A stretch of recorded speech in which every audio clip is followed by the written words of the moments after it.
Now live and on lockdown. Are you ready? Broadcasting from Edinburgh, Scotland and across the globe. Listen here. You're listening to Ramsey Unleashed, Going Beyond Borders podcast for host Fraser Ramsey. Hey, this is Afia Leatham, creator of the Frame Your Day app, helping you walk out every day in victory. I'm proud to be a sponsor of Ramsey Unleashed, Going Beyond Borders. Hi, this is Zakia Ringgold from Natural Soap by Zakia.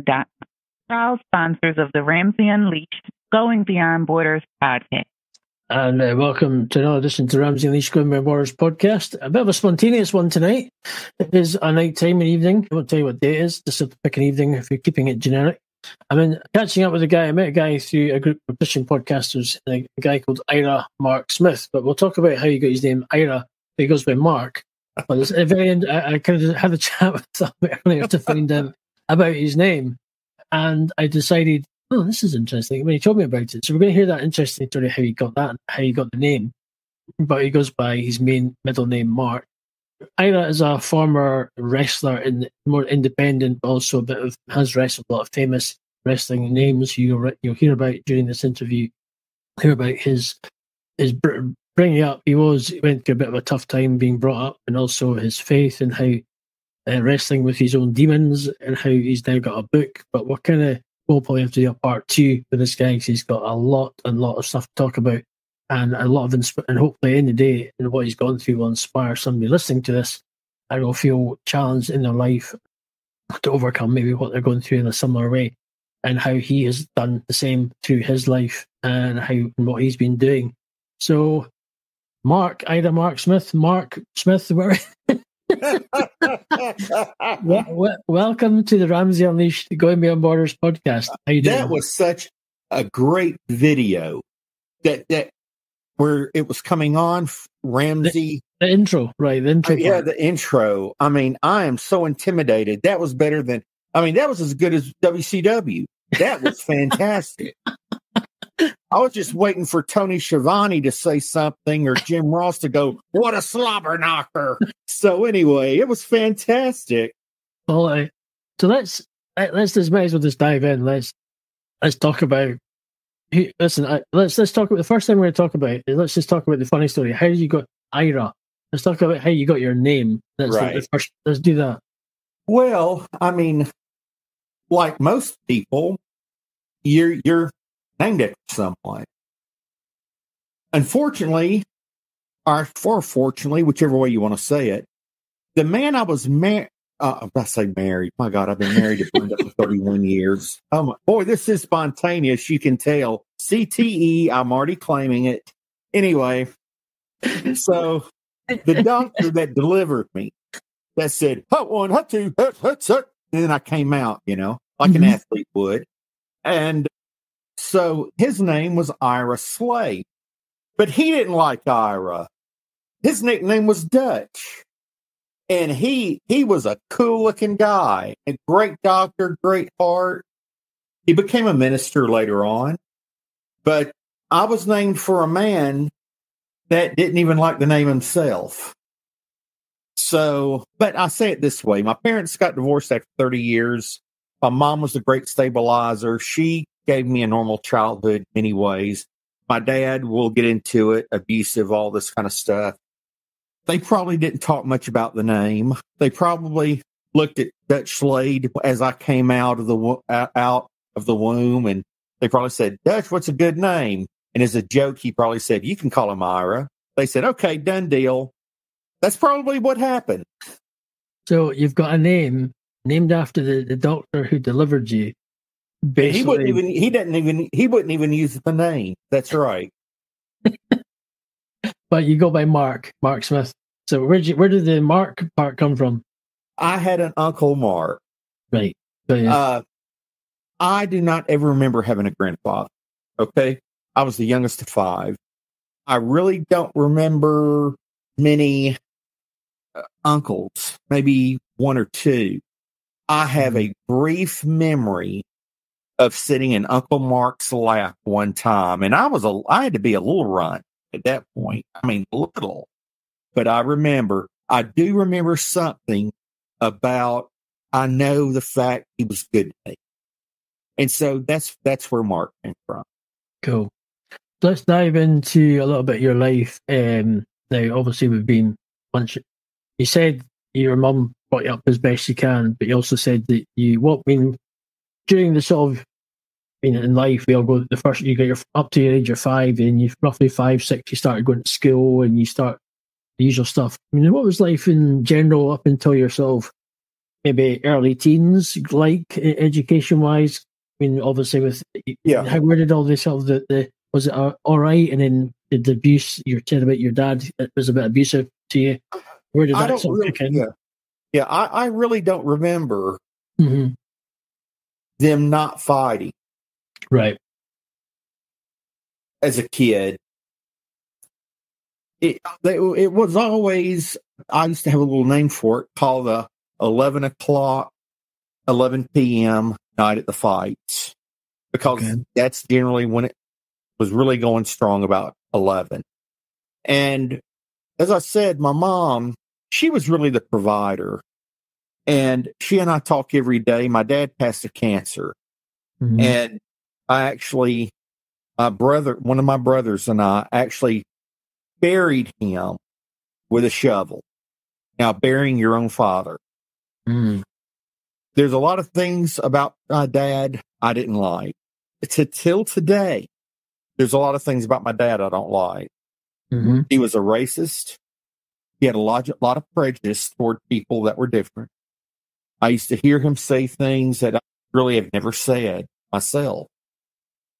But getting back real quick, I don't remember how many, but there were several pictures on the walls where if you lifted up the picture, there'd be a handprint of one of his hands going through the paneling. Go ahead. And so I do remember, as I was getting older, I began sleeping with a baseball bat in my bed. It was a silver, grayish softball bat. It was a Louisville Slugger. Had a black handle. I still remember that bat. And I was actually talking to my mom about 3-4 nights ago, and she said, "Mark, you hid that bat well." I said, "Really?" She said, "Yeah." She said, "I'd forgotten all about it." She said, "What would you have really done with that bat?" I said, "Mom, I'd have killed it." I would have.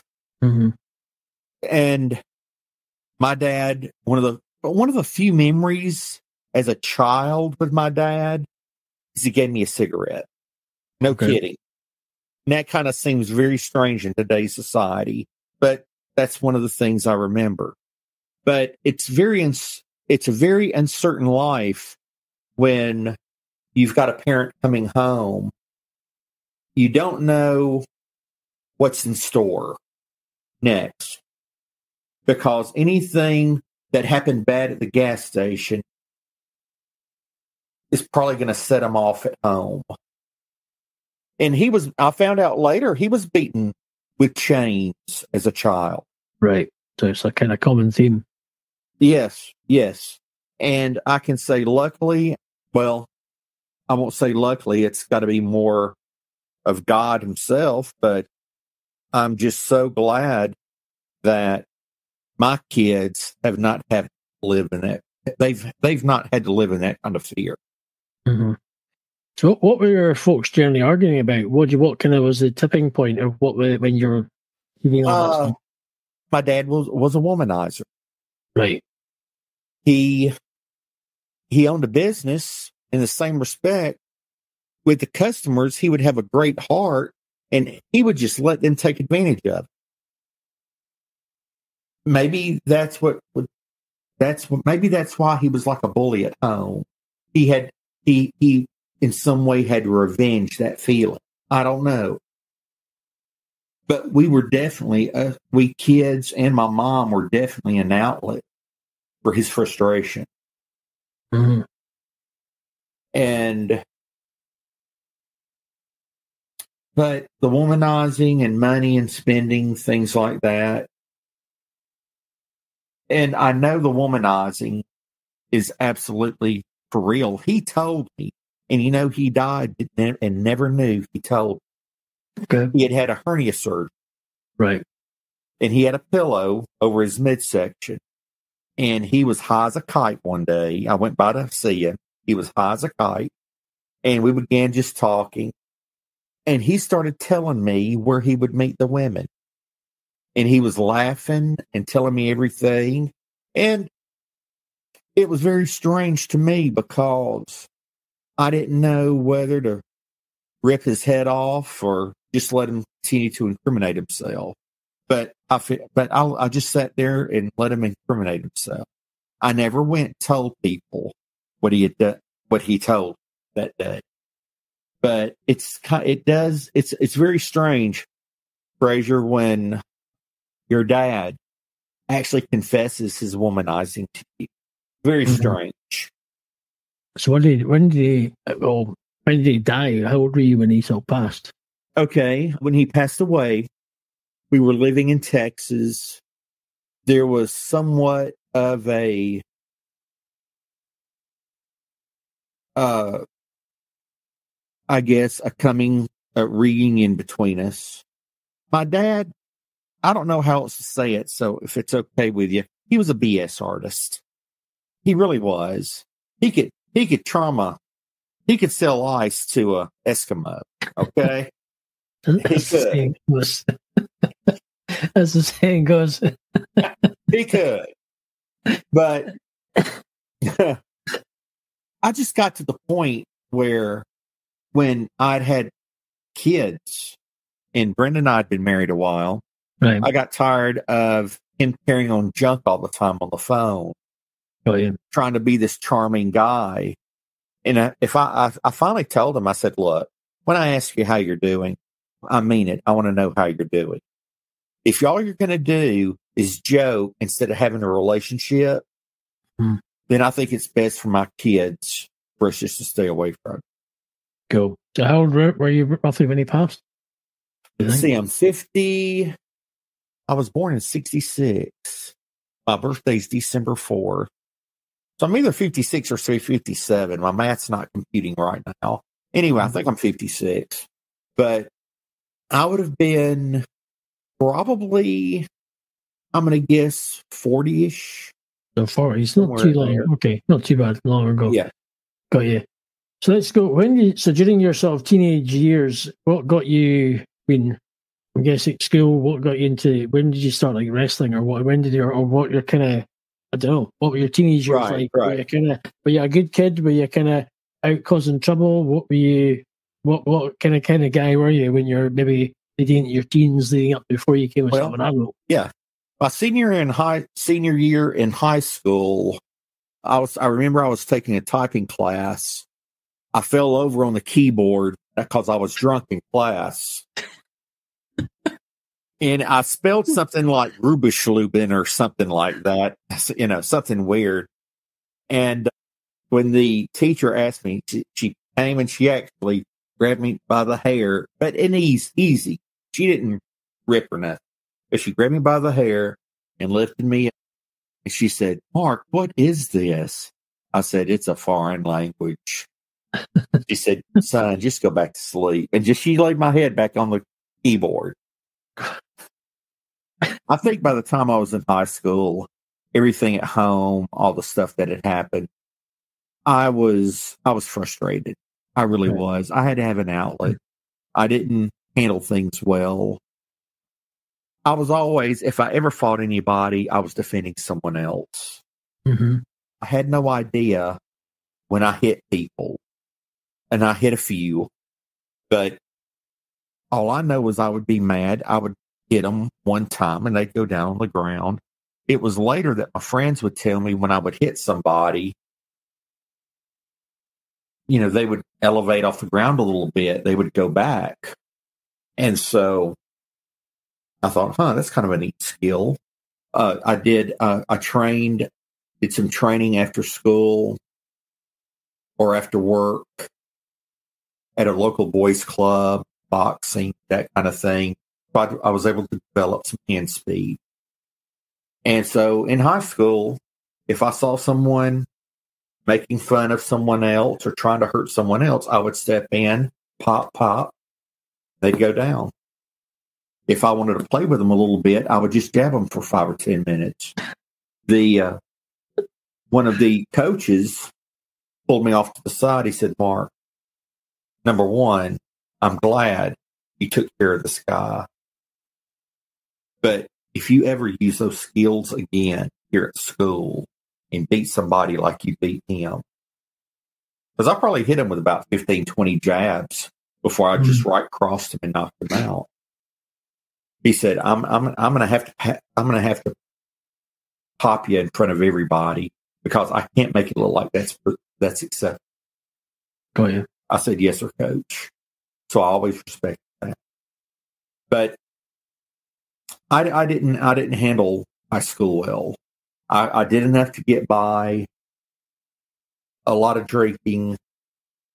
Never really much drugs. About the most drugs I did was actually in the wrestling business. I could see how coke would mess with people. So I was more with the weed, that kind of thing. Weed and beer, or weed and mixed drinks. That was kind of my go-to. That's how I dealt with pain. Mm-hmm. It's kind of strange in wrestling. I did that to deal with physical pain. In high school, I did that to deal with emotion. Right. So I've never thought about that till right now. You're a good therapist. How much do you charge per hour? You're really good, dude. Well, yeah. You're going to have me crying by the time this is over. Thanks. And I'm an ugly crier. In fact, I'm ugly anyway, but anyway. That's why I don't have a ring light on me, Fraser. See, you've got the look. Got the sleek. I do have glasses. I don't have a ring light because my wife tells me I look better in the dark. You got a face for radio then.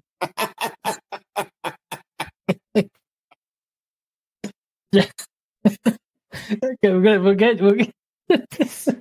So this is brilliant. This is it.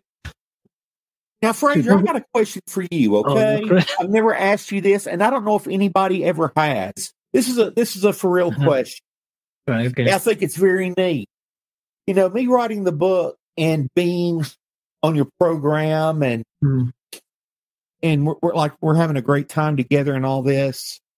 And I'm hoping that through what we're talking about, plus the book, someone can be helped.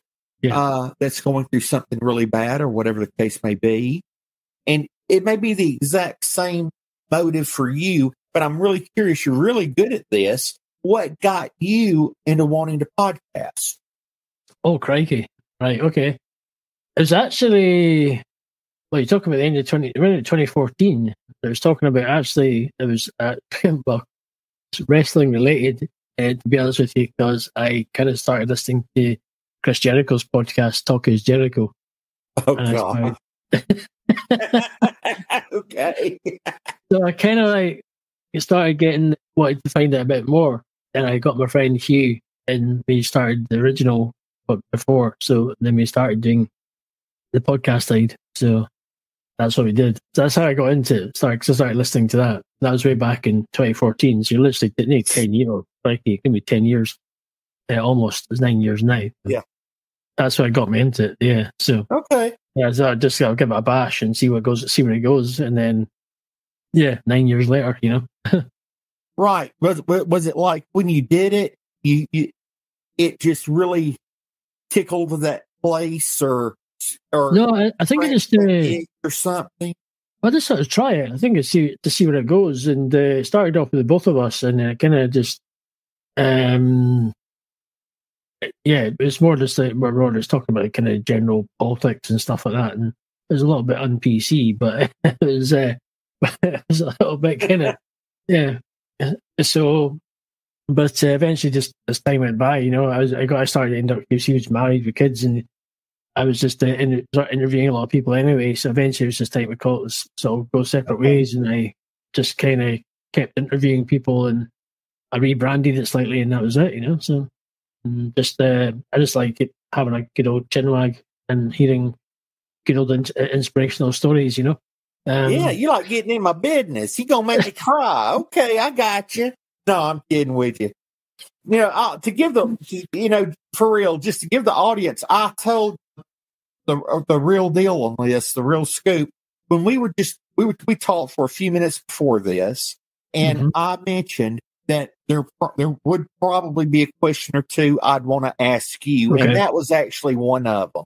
Okay. So people out in the podcast land, TV land, all kind of land, look, I wanted to find that out. I'm sorry. Okay, go ahead. I'm sorry.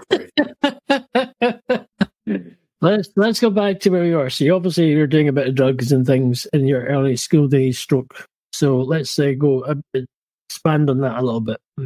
Okay. Well, I graduated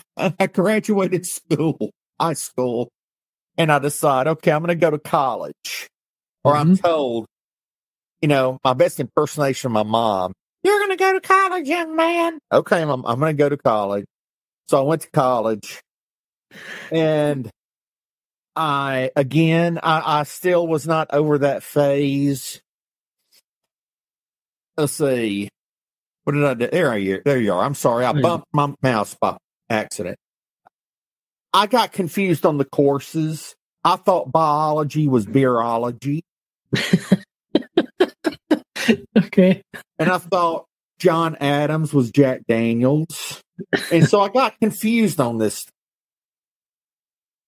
So I was very impressive. They said nobody had hardly ever done it before. I didn't graduate. Oh my gosh. I ended the year with a 1.11 grade point average. That means I was the lowest D you could get. A 1.0 was a D. I was only a couple percentage points from having an F after a whole year of college. So they called me into the dean's office, and I also get a letter handed to me that says I'm on probation and I have to withdraw. So I do, and work at a gas station, and a fellow I went to school with came in, and his daddy was back in the WWF was Chief J Strongbow. His name, Chief J Strongbow's real name was Joe Scarpa. His son's name was Mark. So it was Mark Scarpa, Mark Smith. Whenever they sat us in class and we were alphabetized, we sat beside each other. Well, we got along really good. And he saw me pick up some metal and some different equipment. And he said, man, why don't you come out with me and let me show you what I'm doing? I says, what do you mean, Mark? He said, I'm home now visiting Daddy, but I've been up in Oregon working for Don. I think it was Don Owens. Yeah, the last name was Owens.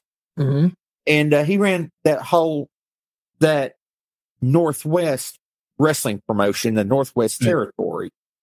And he said, come out. I said, I said, Mark, you're wrestling full time? He said, yeah, I'm making pretty good money. And he was making decent money up there. He was making around, I want to say about between $800 and $900 a week. And just driving a couple hours. He wasn't having to drive too far. So he was able to make a little money being single. And I go, okay, well, look, when I get off, you want to swing by and we go out to wherever you're talking about? I had no idea. Well, he had this wrestling ring, 18 by 18 wrestling ring, sitting out in the woods in a little cleared area. So he said, okay. He said, do you know how to body slam somebody? I said, well, yeah, I've seen it on TV. I said, here and here. He said, yeah, body slam me. And he goes, Mark, You didn't even let me plant and go up with you. You just jerked me up. And he said, and he used some good words, pretty fancy words, a lot of them 4 letters. But he was saying, you're strong. Oh my gosh. And I had a 38-inch waist and a 54-inch chest and a 21-inch neck. So he said, can you flip? And I got in there and I did this stuff and all this. He said, here, I want to work with you a little bit. So I worked with him a little bit. And then he and someone else I knew took me to a guy that owned a used car lot who was retired. He used to be one of the managers of the Mathematics. Mm-hmm. He calls a guy named Art Fritz. Art Fritz meets me at a rec center. Mm-hmm. A 1-inch collegiate wrestling match. You know how hard those mats are on a basketball court. That's all I trained on. Mm-hmm. I mean, I had things shook loose in me. It was crazy. It was. I was. If you'd have put me in the oven, I'd have been shake and bake. I tell you what. But anyhow, I go and I start working some small shows. One of the former Mathematics comes out of retirement. And my first match was against a fella from Columbus, Georgia, who's really a legend in the Southeast United States. His name's Jerry Oates. Jerry Oates. He has a brother wrestles named Ted. But I wrestled Jerry. I wrestled, in fact, and then I got calls and worked some house shows, some small shows for the AWA that were being run by Jerry the Crusher Blackwell. Mm-hmm. Then I was just off doing small shows, wearing my hood, my mask. We call them a hood.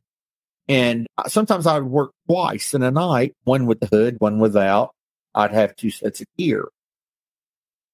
Well, how I ended up getting in the NWA was one of the original assassins,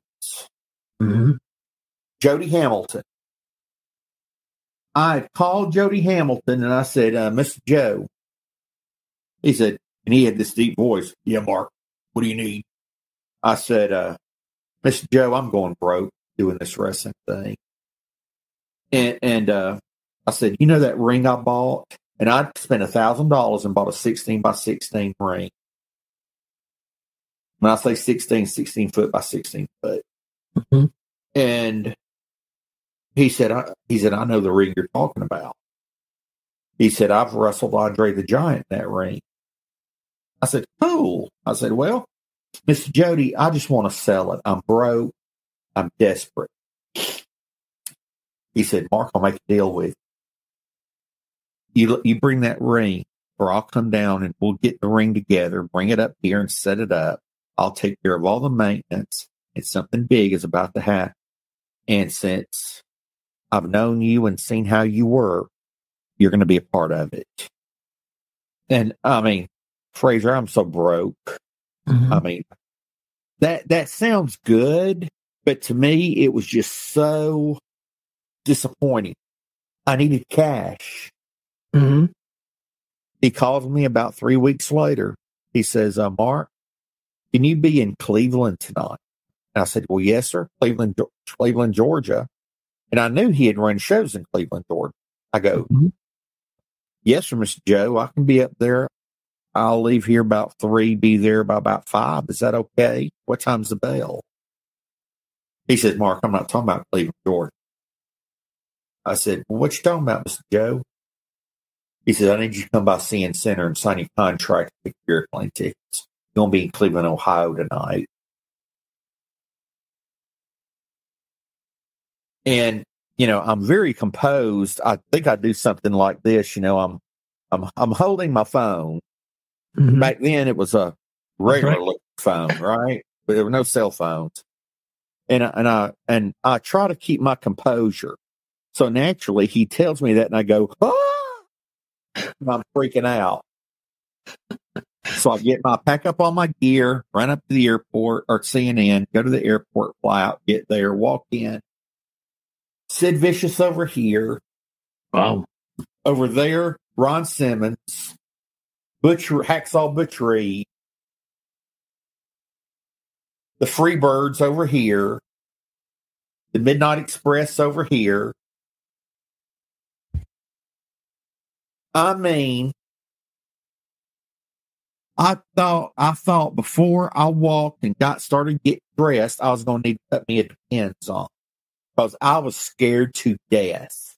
So basically, you're hanging with the legends of wrestling nowadays. Names are kind of some of the names you said I don't know, but I know some of them I have. Yeah. So well, Mike Rotunda, Bray Wyatt's dad was in there. Mike Rotunda, Sullivan, Dr. Death, Steve Williams, manager Playboy Gary Hart, the Great Muta was in there. Sting, Luger. Sting. Wow. Sting. Yeah. Man. Lex Luger, Flair was there. And so we get dressed, we look at the match sheet, see what's going to happen. And so naturally what we do is we start running through the building, just opening every door we could find just to see what's in there. And we actually open a door, walk, and this building evidently has a real big wall. Mm-hmm. And we go through the door and through this wall, and we're on a stage, and Alice Cooper's crew was setting, because Alice Cooper's having a concert following night.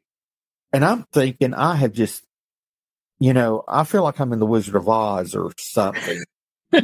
Right? I mean, I'm just freaking out.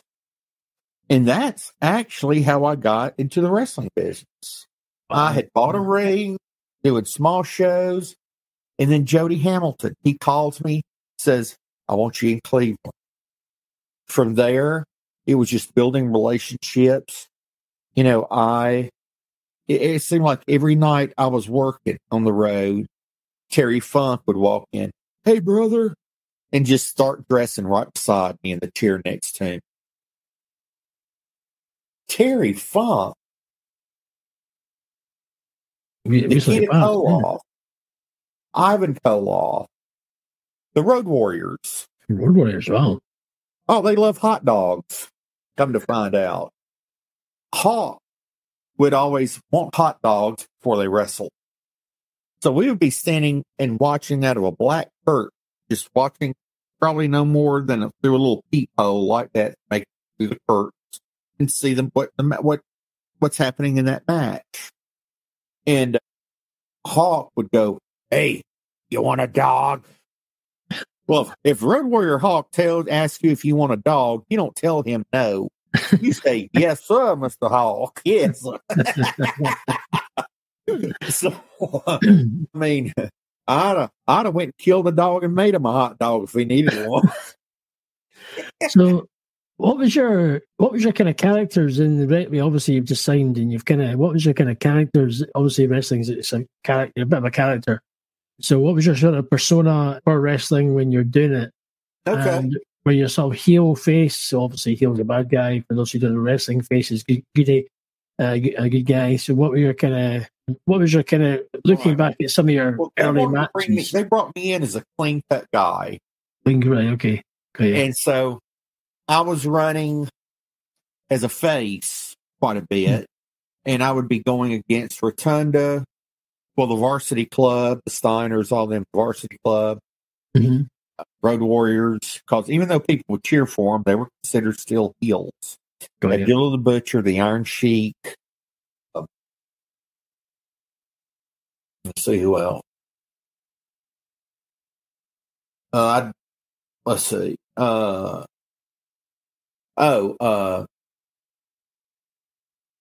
Stuff. I forgot. I worked at Hot Stuff Eddie Gilbert. I always forget about him. I only worked him one time. But Hot Stuff Eddie Gilbert. He was married to, either married or boyfriend, girlfriend with Missy Hyatt at that time. And the Russian Assassins. One of them was a fella, blonde hair. His name was Jack Victory. He did a lot out for the Von Erichs out in Texas. And then, of course, I ran like that a few months, and then they would turn me into a heel, and that's when I would wrestle like Flying Brian Pillman. Let's see. Gosh. I'm straight. I wrestled Sid, let's say, as a babyface, I used to work against Sid Vicious a lot. Mm-hmm. Sid Vicious and Danny Spivey. As a heel, I worked against Ron Simmons because he and Butch Reed were Doom or something like that. Teddy Long was their manager. And then they separated. And gosh, I worked against a guy named Nick Busett who ended up going to WWF. Oh, and as a heel, I worked Ricky Steamboat. Got you. And so that was a lot of fun. Scott Hall was a lot of fun. Cool. Tommy Rich was a lot of fun.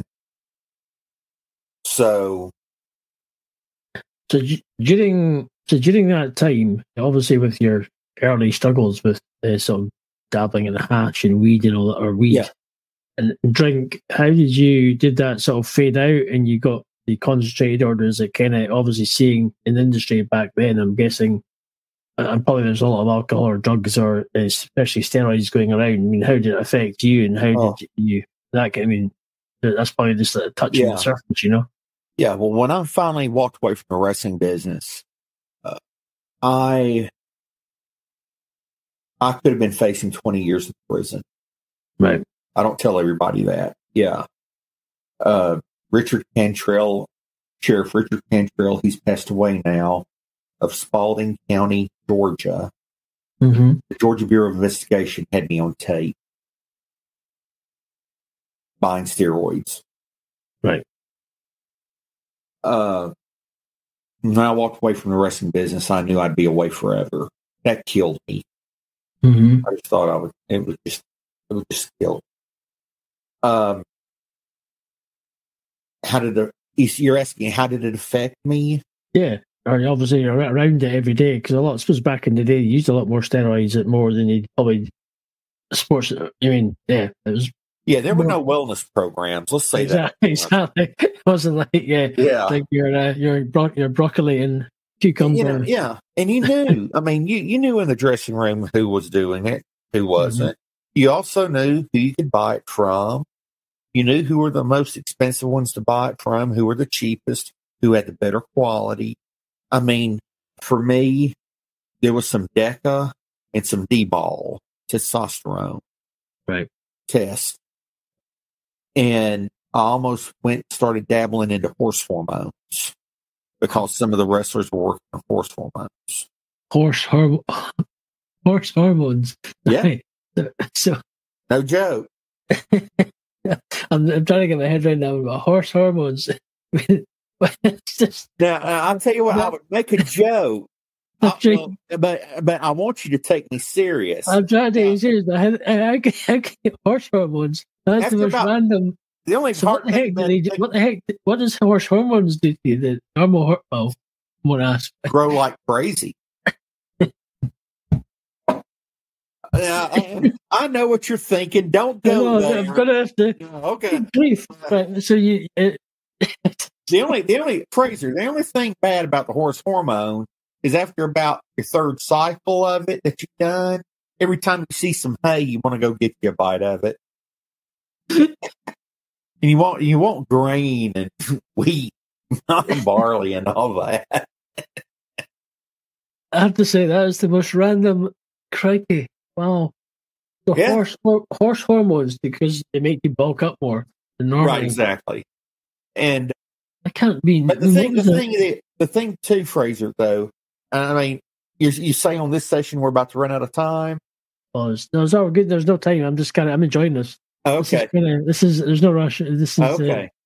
Well, yeah. The thing is really when you think of all these things, you go, no sane person would do it. That's what you would normally think. The normal person on the street, I guess, would think. What do you think? Yeah, true. Yeah, nobody would. But see, that's how much it means to succeed. Do you sell your soul to the devil? No. Mm. You know, I can't say I sold my soul to the devil. I can say that I compromised myself. I compromised a lot of people that I love. And I was married then, and not to Brenda, but to another young lady. And she at times was my valet. In smaller shows she would go out with. And I got to where I was treating her like dirt. I wasn't beating her and that kind of stuff. Nothing like that. But just not treating with the respect that you should. Oh yeah. The wrestling business is a very cutthroat business. And normally to get on top, that means you got to knock somebody down. Yeah. And you know, when it comes to home versus wrestling, it's almost the same way, because there are times where you have to knock those down at home. And I mean that figuratively, but knock down the home so that the wrestling stays is the most important thing. Go ahead. I was very pro-abortion. I was pro anything as long as it kept me my career, and that it would not get in the way of me getting on that airplane and going to the next town. And so I was willing to sacrifice everything. I mean, think of, and God bless him, but you know, and he jokes about it, so I think I can say it. You know, Flair's marriages, you know, and he's been able to, and then The Price of Fame, the one on DiBiase, and his regaining relationships with family. We don't realize wrestling takes the toll on us that it does while we're doing it. But when it seems like when we step back and we look around us, we realize the world is a lot different than it was when we started it.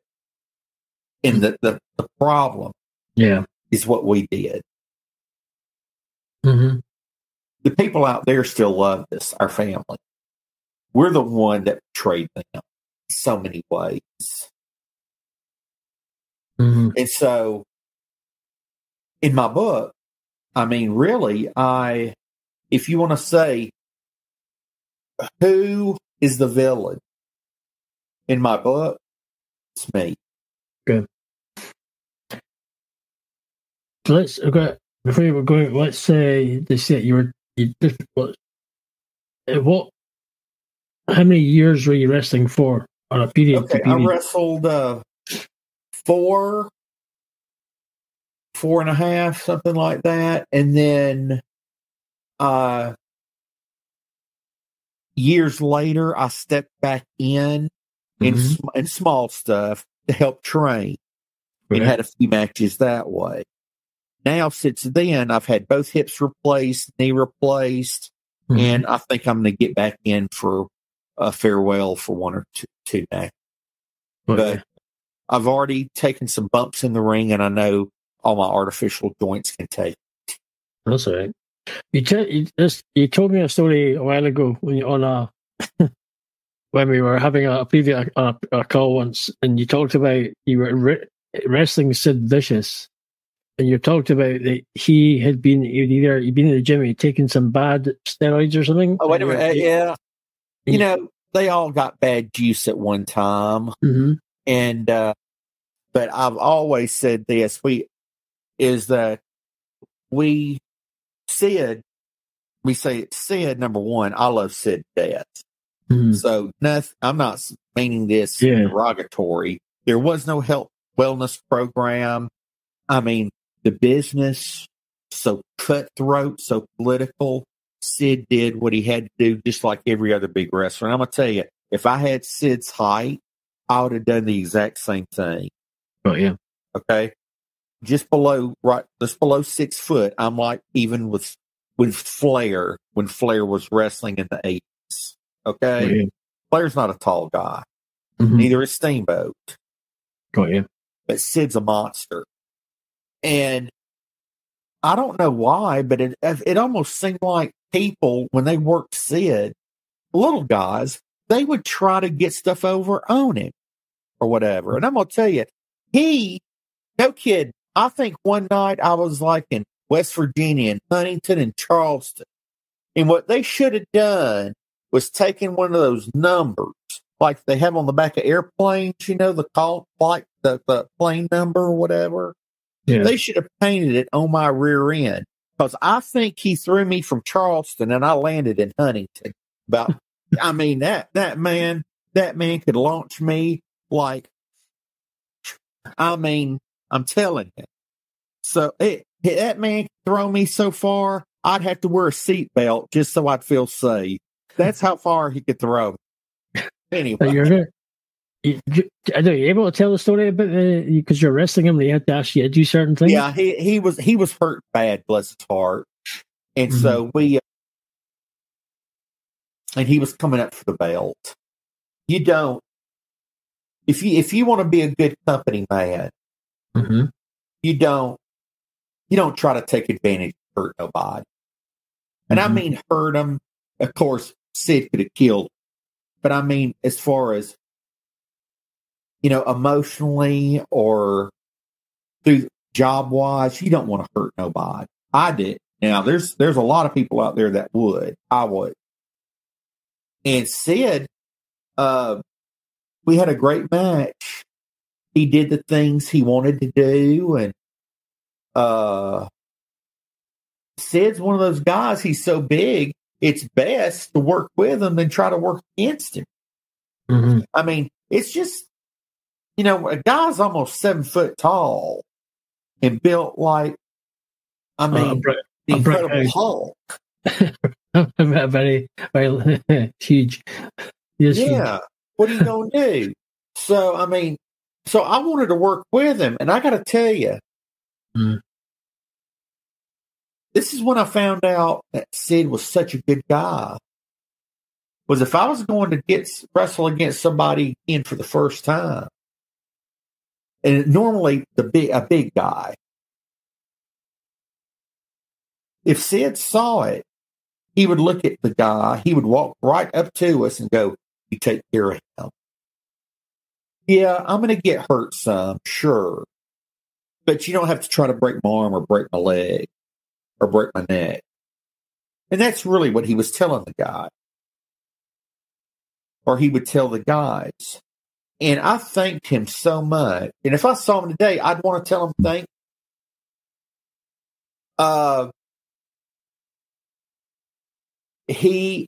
he's a funny guy, and from what I've heard, a tremendous softball player. Oh, yeah. But he's I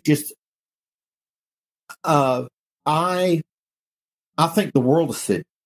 I really do. Sid Beauty, real name, and but I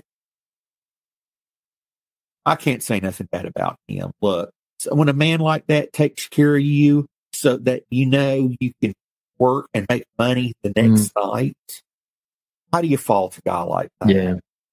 No, it's a tough one. I suppose it's difficult in the industry at the time that the era was obviously, yeah. You had to keep going, Oh, yeah. Yeah. So what was... nobody wanted their reputation or to start jobbing for other guys because they wanted to be able to compare and have a choice between Atlanta or Turner and Vince.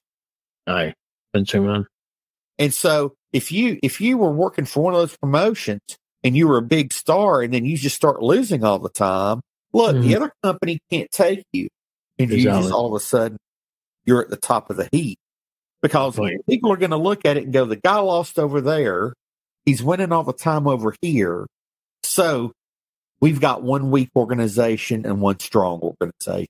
I'm not going to watch the weak organization. Exactly. So let's go back into you, but when did you really find you had a faith? Well, when did you start just trying to discover your faith? Especially talking to this is hard. And, when did you start? Yeah, your faith. First off, I gotta use a caveat with this, and that is, I'm not trying to insinuate anything. I'm just stating the fact, and it is in no means, no way meant to hurt anybody. Right. Okay, so I want to say that like I said, I was married. I've not mentioned names because I'm very careful about using people's names. Okay. Okay. But I'd been married for 3 years. Oh, yeah. I walked in, coming off a trip. I believe I was coming off a trip, and I heard this very strange noise, a really strange laugh. And so I went down to, I think we had a condo or an apartment or something. Anyway, went in the bedroom. She's laying on her stomach, and there's this noise. This whatever this noise is, it's kind of like her laugh, but it's different. And I kept asking, "Baby, are you okay? Are you okay?" And like I said, I have been mean to her. She doesn't deserve anybody to look at her in a negative way. All right. I'm the villain. Turned her over, and Fraser, I don't know what happened. Something surprised me. Something hit me so hard that I was pushed back and I landed on my back on the floor. I went, got in the car. I was scared, just plumb scared to death. Drove around the area for a few minutes. Came back home. She's so composed. Everything seems fine. And she just looks at me with a straight face and says, "I'm done. I'm leaving." Now, I couldn't blame her for that because of the scumbag I had been, or scumbag, whatever you want to say. The next day, she had already left, and I was going to just turn over the apartment to the management. And I found a pregnancy test in the trash can, a stick. I took it to my sister, and my sister said, "It's positive." Well, I tried over and over to call to see what the situation was. Finally, after months, her aunt picked up the phone and said, "Everything's been taken care of." And that's the way she said it. That was it. Well, your mind can go all different directions, but I feel like there was a child. I feel like I killed that child. Oh, yeah. And so I went to someone's house, and I just sat on the bed in a spare bedroom. Didn't feel like talking to anybody. Just sitting there, and it's quiet. And I look, and I don't know why, but I reached up and grabbed a book, and I flipped it open. It was the Bible of all things. And it went to the book of Proverbs. And Proverbs is the kind of book that says, if you do this, then this will happen. If you do this, this will happen. Proverbs, I read the whole book that night, and it kicked my butt for several hours. That people have asked me, what is the roughest battle I've ever been in? And I tell them, it wasn't Sid Vicious. It wasn't this person or that person. The toughest battle was the way the book of Proverbs just tore me out of the frame. And Sunday came, I got in the car and just drove up the road. And I saw this church.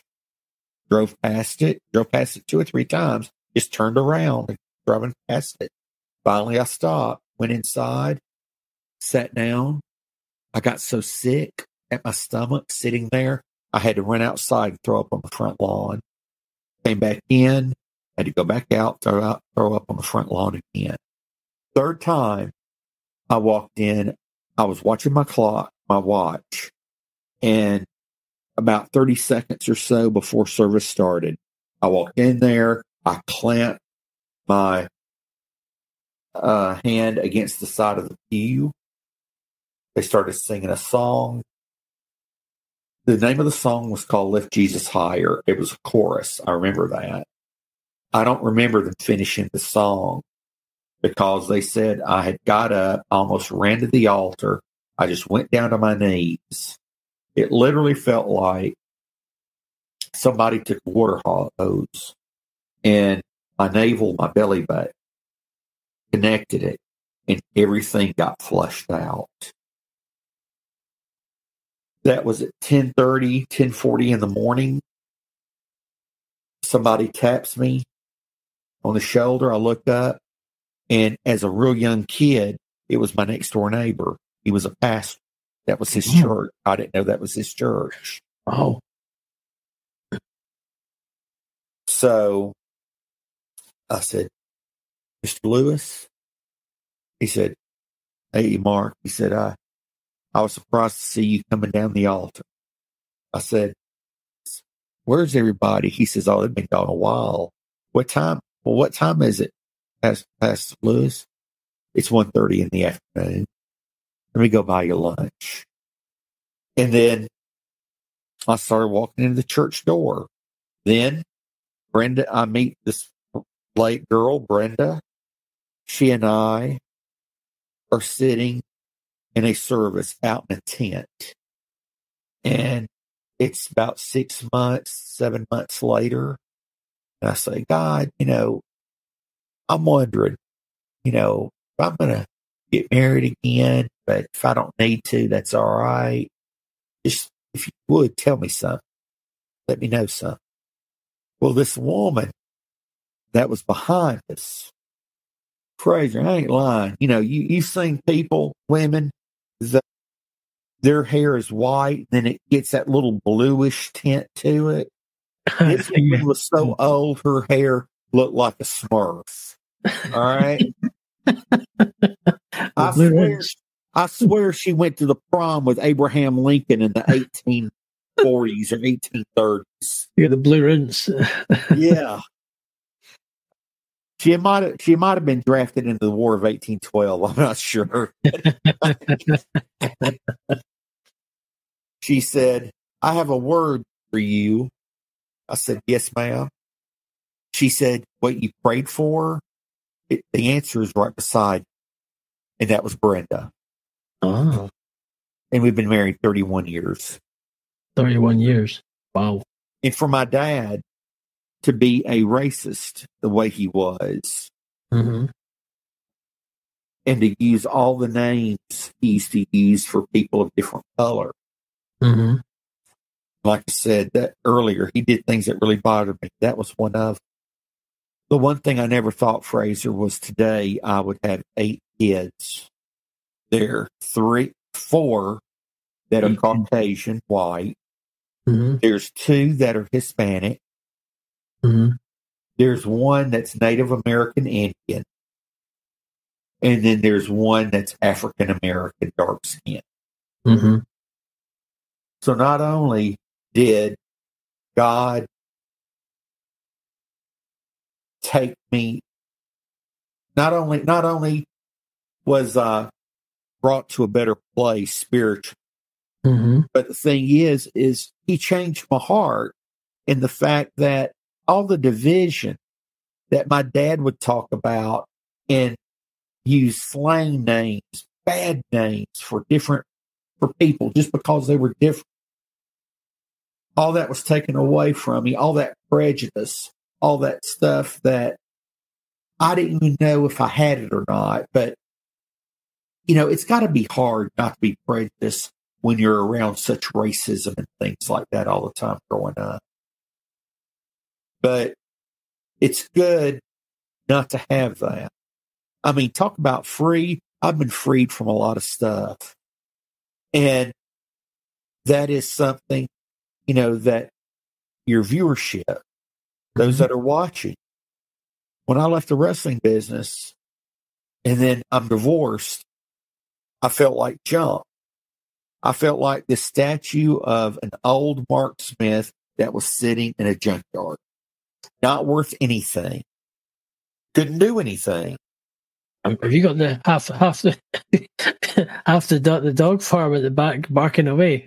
By any chance? My kids got home from school, so the dogs were barking at the bus. I can almost hear the sound effects and thinking, where's that noise coming from? Is that my side, or is that I can hear it from you? Right. No, that's gonna be the dogs. They'll stop in just a second. I promise. I'm going to see that. I kind of thinking. Yeah. Sound effects. And I was thinking, where does that barking come from? but with me seeing all that or feeling all that, his dogs are on heat. What are they on? No, I actually have a dog that's blind. Believe it or not. Right. Okay. I put a. I should. Well, yeah, I'm going to say it. It's just a joke. Please, nobody get mad at it. It's a joke. I put sunglasses on them and let them play "For the Sunshine of My Life" like Stevie Wonder. Okay. No, I'm kidding. Okay, just kidding. Anyway. So let's. Dog stopped yet. But God, the thing is, God does not make junk, and everybody out there was made just like we're made, and we are not junk, and those of your viewership may be wondering, is my life over? No, it's not. Mm-hmm. What? Just before going into more depth about you finding your faith, because you've got when you became a believer, you're talking about. I know your book is fighting your demons. So, what kind of demons during the process in that mix? Sure. Let's talk about the demons in the faith and when was this fight really happening? Right. That's obviously the nitty gritty of. Well, I think a lot of my inner demons were the way I was brought up. Talking about my dad, I didn't think I was worth anything. Right. So I had that little. I remember growing up, and I don't know. Did you ever see the Flintstones? Yes. When you were okay. Yeah. Well, you remember how the little devils would show up on Fred Flintstone's shoulder, and one would say, "Can't do this, Fred." The other one would say, "Fred, you should do this." And it was his conscience, basically. That's not what the demons were like. The inner demons for me were those gut-wrenching, traumatized feelings that when I looked at them, I was like, I don't know how I get past them. Right. It was one was fear of my future, fear of, am I just going to end up in a small town with no ambition? Am I going to be that guy that people look at and go, yeah, that's the guy. He had that mean dad that he didn't end up being anything. He wasn't worth anything. He was the one treated like trash or felt like trash. But the fear, the self-esteem, the anger. Oh my God. Think about it, Fraser. How many of us have those inner demons where we're just angry and we're carrying around that anger? Exactly. And so you think about the anger, then you think about the inability to forgive. So it's harboring. You never just think when you're carrying around so much stuff and you can't forgive it, you're harboring so many feelings that you cannot really experience true happiness because it's always, everything you see is going to be shaded.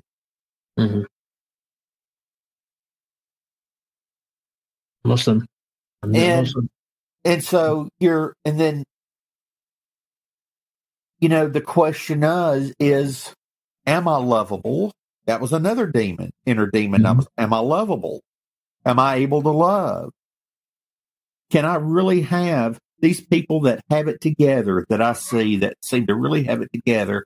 Can I have anything like they have? Did you find that people did you struggle? What was the word I'm trying to say? Did you struggle did you not feel that you were loved much at all yourself? No, I Or did you feel you were with loved? my dad, I felt more like possession. I Right. knew my mom loved me. My mom allowed me to play ball. She allowed me to be in sports. There were times that my mom actually cracked my dad over the head with a chair Like, because he would be going after one of the kids. what about, I want to say, as you grew up, were you a lovable kind of guy, or did people love you, or were you kind of, were you kind of guy who got picked on a bit, or quite a lot, or were you kind of the butt of jokes? Yeah. Or you're a big guy because you Well, kind of, the youngest of 5 kids, a lot of being the butt of the joke, and Right. and I enjoy being the butt of the joke now. I enjoy it, and it's because I'm happy with who I am. oh, yeah. And that when you're a kid, and if you're always the butt of the joke, you kind of wonder. Well, you kind of, and sometimes you kind of believe what they say. Mm-hmm. But I really do appreciate my mom so much. And what I didn't know was I was wondering when I was young like that and all the fighting going on in the household and all that going on, I was wondering, is that what a house is supposed to be like? Mm-hmm. I mean, as a kid, you have these questions. And yeah, post PTSD, when you're when you're a kid and there's a lot of fighting. Oh, I think as a kid, you can really develop PTSD because anytime you hear somebody scream, you cower down. But I'll tell you this, how I fought the inner demons was number one, just like an alcoholic. They say the hardest thing for an alcoholic is to admit that they're an alcoholic. Yeah. Don't look, I know this is what I would beg people, don't look at the inner demons as something that's unbeatable, that it's your destiny to be cursed by those kind of feelings and that trauma. But number one, admit they're there. When I was wrestling somebody, how foolish would I have looked if I'd have gotten in the ring and never acknowledged the other guy there? Yeah, exactly. I wouldn't have known where to throw my punches. I wouldn't have known how to fight, where to guard myself, how to protect myself, if I did not see my enemy. Well, the thing is God tells us He's more powerful, that we are going to win. What we got to do is, number one, we got to believe we're going to win. And number two, we've got to acknowledge that they're there. And just like wrestling, say, okay, God, I'm going to tag your hand. I need you to come in here and do it. I need you to put the finish on them. I need them to be gone. I need you to send them back to the dressing room. They'll tear me down, but you are you are the part of this team that nobody can beat, God. God, I need you as my partner. You do that, and Fraser, that's when the miracles happen. Mm-hmm. What would you say in your life, apart from your early stages, what's really the most challenging thing that's happened in your life that's really kind of knocked you sideways completely, that's really really just like, crikey, this is, well, I mean, even in your life currently now, or even the early stage of Christianity or whatever, is something that's really knocked you, really been a sort of a really, like a noose around, no, I would say like a weight around the neck, and you've been thrown in the river kind of thing? Well, almost died 4 weeks ago, Fraser. I didn't tell you. Almost died 4 weeks ago. Good grief. Crikey. You just, wow. I think I've known you for a bit longer than that. You almost died 4 weeks ago. What happened? Yeah. What happened was I developed a bacteria. It was my side. In fact, it was on my right side. It was breaking the bones it was swelling so bad that it was breaking the bones in my jaw, in my cheek. And it was pulling my nose to my right ear. Good grief. They do not know, they still don't know what happened to it, or why it started. But they put me in the hospital, thought I was going to be in there for 2 or 3 days. No, for a day, actually.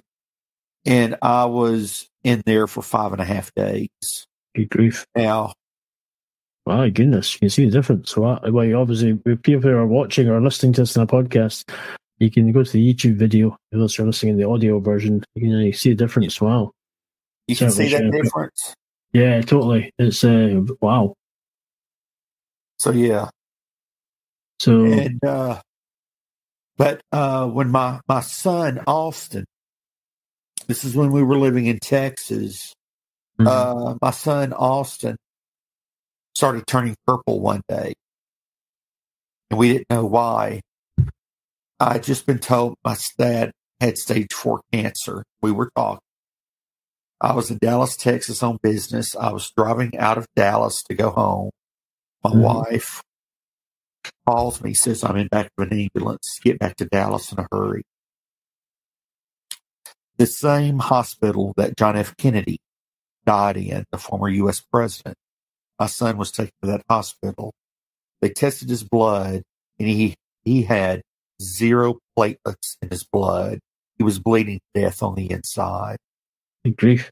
For several months. Yeah, I was mad.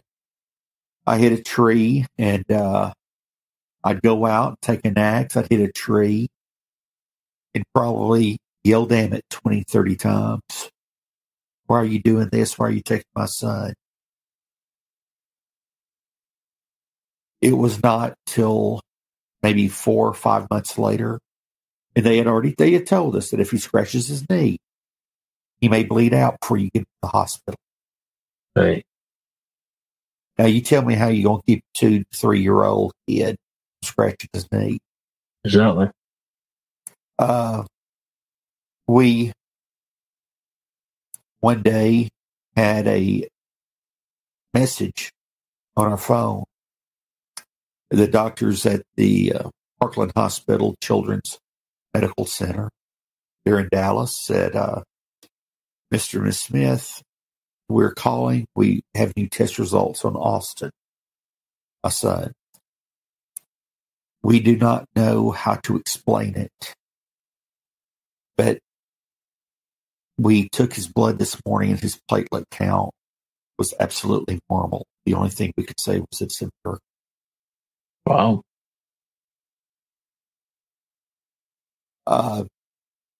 Fraser, I've been told 3 times, I had to count 3 times, that I was going to be hospital bound for the rest of my life. I was in 2nd grade, believe it or not. And they told me I had to have special braces made. Just think I ended up being a pro athlete.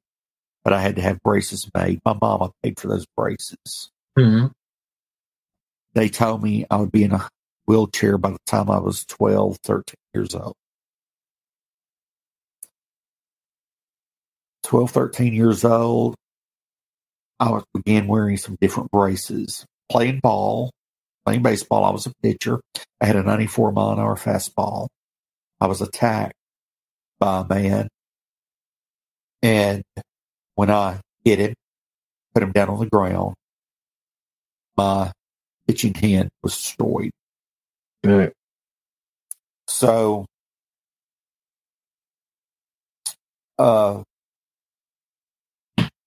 I was told at that point that by the time I was 21, 22 years old, I'd be in a wheelchair. Then living in Texas, they tell me that I was actually born with degenerative joint disease. My entire body, my joints are getting weaker. Right. They do not understand how I was able to play ball. They do not understand how I became a professional wrestler. And they told me I was months from being in a wheelchair. They told me that I was so and that there was nothing they could do for the pain. And I'll tell you how close I was, how bad it was. Brenda went to work one day at the church, and I was sitting on the bed, and I had my oxy and my hydrocodone all laid out on the bed in a straight line, and she had to go. She said, "Don't do it, Mark." And I had my drink with me, whatever it was, and she will tell you, she did not know when she came in the door if I was going to be alive, but she thought more than likely I was going to be dead. So, yeah, the inner demons, I think I've had a few battles. I mean, I don't say that being a smart aleck, being as a joke or being funny. I think I have. The thing is, that's been a long, long time ago. I hated reading and writing. Gosh, I hated it. Ended up going to college and going to graduate school, at a school called the Paper Mill, because you had to write so much. Oh, yeah. Well, I wrote the book in 2.5 weeks. Was my actual writing time on the book. It was not finished till we adopted Jefferson. That's when the voice in me said, "It's done." And what I've been really surprised about is, it's like 227 pages or something like that. And people are saying, "Yeah, I read it in 2 nights. Yeah, I read it in 3 nights." The one daughter that I adopted, Native American, when she was in the foster system, she was raped. And that had tormented her. And she took one of the books without me knowing. And come to find out, she read it 2 days. And what surprised me was that what surprised me was that she read it. She said, "Dad, it helped. It helped, Dad." She said, "I'm at terms with everything." And so it's been something that's actually helped my own family. And for a guy that hated to read and write, I can't believe I did it. I feel like I look at that and I feel like it's a miracle. So, I'm sure there's a lot more we can actually talk about going forward. I know your book, so I was going to say, I'm sure you've got more stuff you could talk about maybe in another interview. I'm just more conscious your dog's been barking. I'm very excited when you're trying to say a serious topic and his dog just starts yapping away in the background and thinking, okay. Oh, see, I figure this. I'm taking them to the Chinese restaurant after anyway. Oh, they think the joke's on me. The joke's about to be on them. All I can hear is the dog barking. I hear the kids and everyone talking. I'm thinking, right, this is not. I can hear the sound of it. I can hear it on the chat. You're talking the serious part. I'm thinking, oh no, kid's dog again. Well, that's the reason I pulled it up to me. And the thing is I really do hope that. But I think we're gonna do a part 2 because I think there's a lot more stuff that you can. I think we're gonna do in our section of this because there's a lot more stuff you could talk about. I think, and I believe, I think there's going to be more. I think there's stuff you probably you've only just touched the surface on by looking at it. So, by saying with what you've said so far, I don't know how open you really want to be. But I think I told you one time that I'm going to be an open book. And right, cool. Any question. Right, nice. And I hope I haven't dodged anything. I haven't. No. It's all good. I'm enjoying it. There's a lot more wrestling stuff we could talk about as well. And you've got your bullet. So when did you write your when did you write your book, and when was it published? Okay, it was published September 15th, No, September 13th. I'm sorry. This year? Yes. So it hasn't been long at all. And I was serious about the writing time. The thing is, I'd had it written. I knew it wasn't ready, but I didn't know exactly what the ending was supposed to be. Right. And then when we adopted Jefferson and Colton, it made me realize more about the inner demons. And I realized, okay, that's what I need to touch on. That's what I need to get into.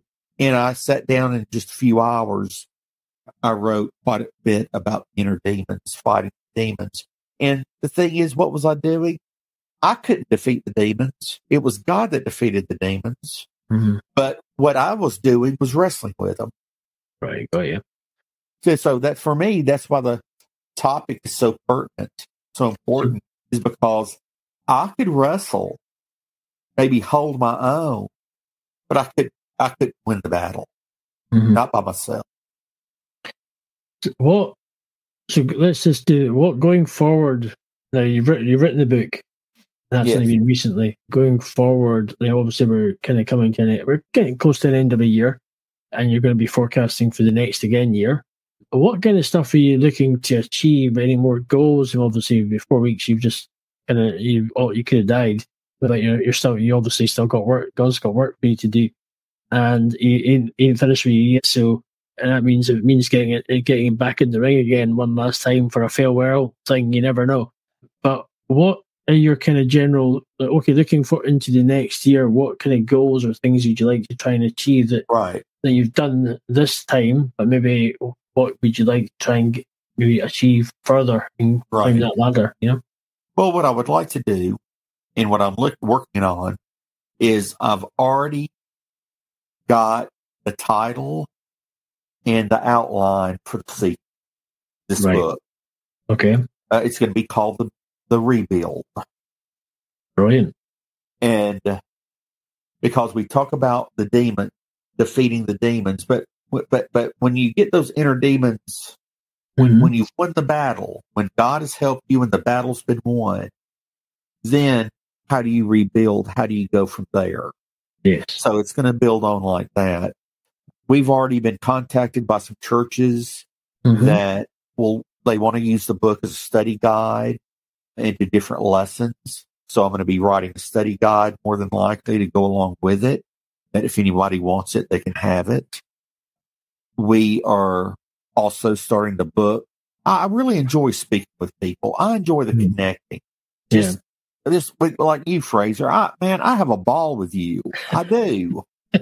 and it's fun.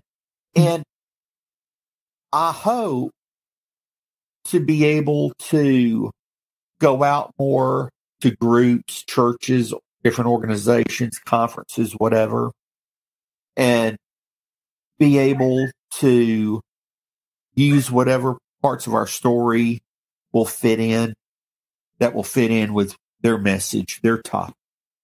And so we're hoping the public speaking is going to increase. We're looking at the study guide, writing that. I've already been getting thoughts together for the sequel. And, the Lord, I'm going to get back into the ring, couple times, maybe time or two. And,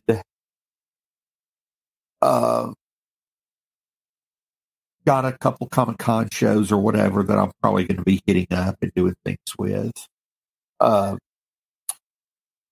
And last night, someone made a joke. They were laughing with me, and they said, "You ought to have a bobblehead doll." And I said, "Yeah, I'm a bobblehead doll all the time." They said, "No, seriously." So I actually checked in a bobblehead, believe it or not. But I want my younger kids. I want to see a lot of this come to fruition because, number one, I want my kids to see that God's not finished with you, that you always have a purpose. Even when you don't realize what that purpose is, you just might be getting prepared for that purpose or for that task, whatever it may be. You know, you and I have talked, and you never know what our relationship may bring into the future. And so, you know, I'm excited. I've got things that I want to do. I've got some things started, but we know that I told someone the other day, God has really got a sense of humor. Take someone like me and, you know, have him write a book because, you know, I'm you can tell by talking to me, I'm very highly intellectual. I can't even say that without laughing. I'm sorry. So, what? Just two things. What would you say for somebody who's just recently written a book? What would you say to somebody who's maybe start looking at writing a book or their story for the first time? Well, what I would say is, number one,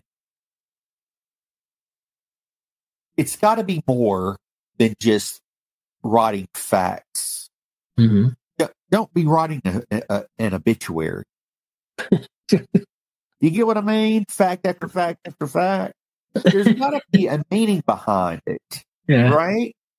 I mean, look at the lessons. If you've learned lessons in your life, okay, can they help other people? Do you think other people have ran into those same walls? Because I'll tell you, if you can't relate to an audience is probably not going to respond well to the book.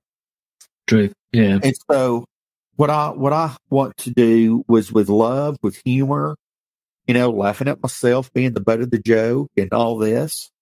What I want to do is let people know, hey, you can have happiness in your life, no matter what you've been through. Unless you're being put in the grave, you've got another chapter in your life. So let the big tag team partner upstairs. Let him kind of lead you in that next match in your life. And you're going to find out some great things happen. And you're going to be shocked by what you do. Exactly. So we're back to wrestling a little bit. Yep. You've obviously talked about the older wrestler you've kind of worked with and been with. What about any of the modern day wrestlers that people that you been around? Have you more the modern like you have like Sami Zayn? You've been around Bray Wyatt's dad, Mark Rotunda. Sure. You've been around, but who have you been around? Like the modern day wrestlers to this day, and from WWE and maybe AEW as well, for example, and other like Impact Wrestling as well. Oh yeah, sure. Well, I mean, I told you I had worked against Brian Pillman. Well, Brian Pillman Jr., who was in Dark Side of the Ring, the two-parter they had on Brian Sr. Well, I got to know Brian Jr. Brian Jr. is a great kid, super kid, and so talented. And he has now signed a contract. He's actually, I think, on NXT now. He goes by Lexus King or something like that, I think is what it is. And a super guy. And he was taught the right way. He was trained by Stu Hart, the Hart family up in Canada. I just think the world of him. I also think Cody Hall, Scott Hall's son. Fantastic work. Fantastic. And I got to tell you, before I knew he was Scott's son, his build is so much like Scott, even the way he stands and the way he puts his hands on the hips, all this kind of stuff. I thought, God, it looks like Scott Hall. So I went up to him and I said, "Who trained?" He said, "My dad." I said, "Well, okay." He said, "Scott Hall." I said, "The Scott Hall?" He kind of grinned. He said, "No." And I'm thinking, you liar, you liar, you liar. You know you're lying. Anyway, I walked back. I walked about 5 foot away from him, turn around. I walked up to him and say, "Okay, now that we're going to have a fresh start, I want to tell you, son, I thoroughly enjoyed working with you."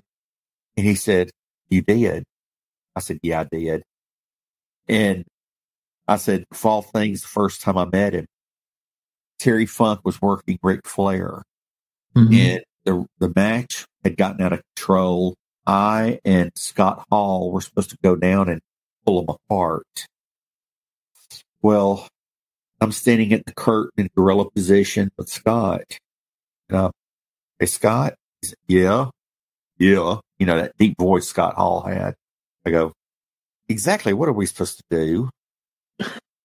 How are they expecting us to pull them apart or anything? He goes, I don't know. We're just going to go there and get the, beat out of us. Oh, okay, that's cool. I don't know. I'm just here for the ride, man. Okay, Scott. And I was telling Cody that. He says, that sounds just like it. And I would tell him a few things that Scott would do when we'd be at a lounge or whatever. And he'd say, boy, that sounds like my daddy. I said, well, it ought to. It was him. And Hillman, he almost went to tears. Or his eyes watered. Let me say it that way. We talked after he had wrestled. And I looked at him. I said, if I was in the ring with you, I'd feel like I was in the ring with your daddy. And he said, well, you wrestled my dad? I said, oh, yeah. When he first came up to WCW, I worked him a lot.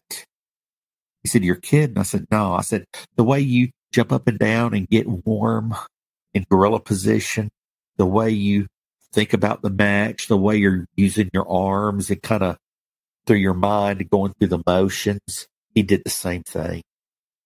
And then Brian started calling people, hey, come here. He used to work with my dad. Come here. And we talked for maybe 45 minutes. And we're still in contact with each other. Brilliant. But it's such a blessing. It really is such a blessing. And I feel so bad for Mike Rotunda, what they've had to go through. Mm-hmm. What about, obviously there's going to be, we need to do another interview because we have talked for about an hour and 40 minutes almost. Oh my gosh, okay. Time flies when you're having fun, isn't it? It's great. Yeah, it is. I've had a great time. So it was great with sound effects and dogs and kids are coming home from school. It's been great. It's brilliant. Chinese markets awaiting. That's right. They're going to have honey tasting egg rolls tomorrow. No, animals will be harmed during this broadcast. What would you, on a message of kind of a message of sort of hope to people, what would you like if you want to share a positive message to somebody? What would you like to share with somebody out there who's listening to this, who's watched or listened on podcast or YouTube? What would you like to share?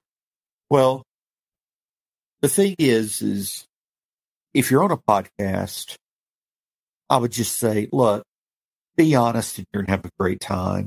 Be honest. Don't try to embellish. About everything I tell you, you can find on the internet. So find pictures of me in the ring with the guys. And you're able to really tell the truth without anger and that if the people that have been in your life, if you understand, they may not be people that you care for. But from everybody we come in contact with, we do learn. I mean, we do learn. From some people, we learn very positive things. From some people, we learn how not to be. So take it for what it's worth. And that is, understand everybody that you deal with in your life, there is a positive.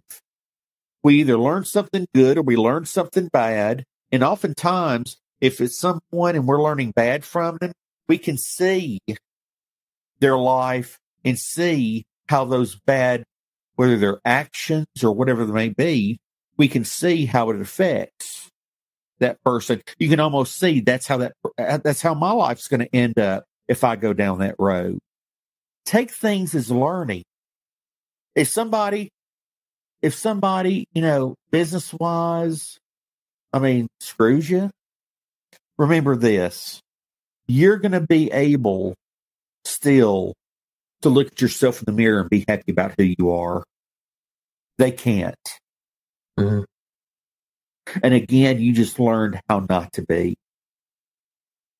So I think it's positive when we understand that everything can be used to make us into better, more loving, understanding people. When we understand that, mm-hmm. I think that's a big positive. We become a better success. Does that help answer the question? Yep. I'm just letting you talk. That's what I'm doing. Okay. Just your final word almost. There you go. I'm just letting you say your obituary. That's what I'm doing. I'm joking. By the way, for the audience that doesn't know, I'm the one with a Scottish accent. I don't know where that guy's from.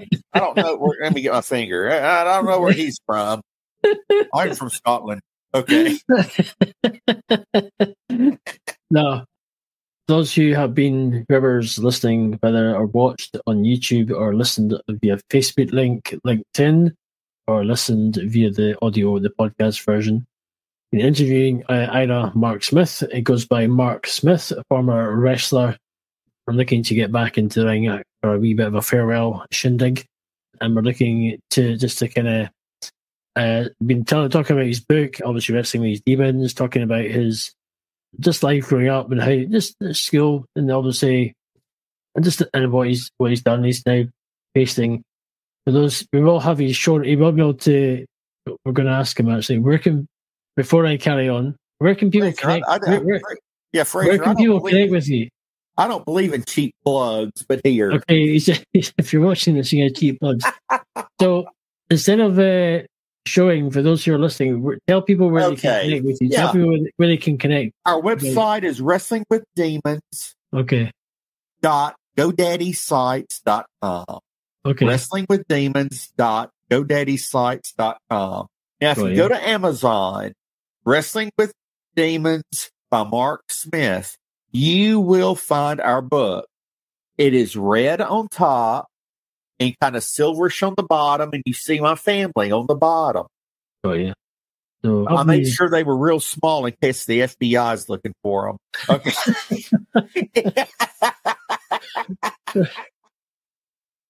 and on the on Facebook, it's Wrestling with Demons .Smith. Wrestling with Demons. Well, we'll have those links will be in the show notes to the podcast for those who are listening on the audio version. But yeah, Mark, I just want to thank you for being. It was a very spontaneous call. You were happened to be free, and we decided to do a spontaneous podcast, and we just did it, and we've talked for the best part of nearly not just shy of 2 hours, which means we've obviously had a lot to talk about.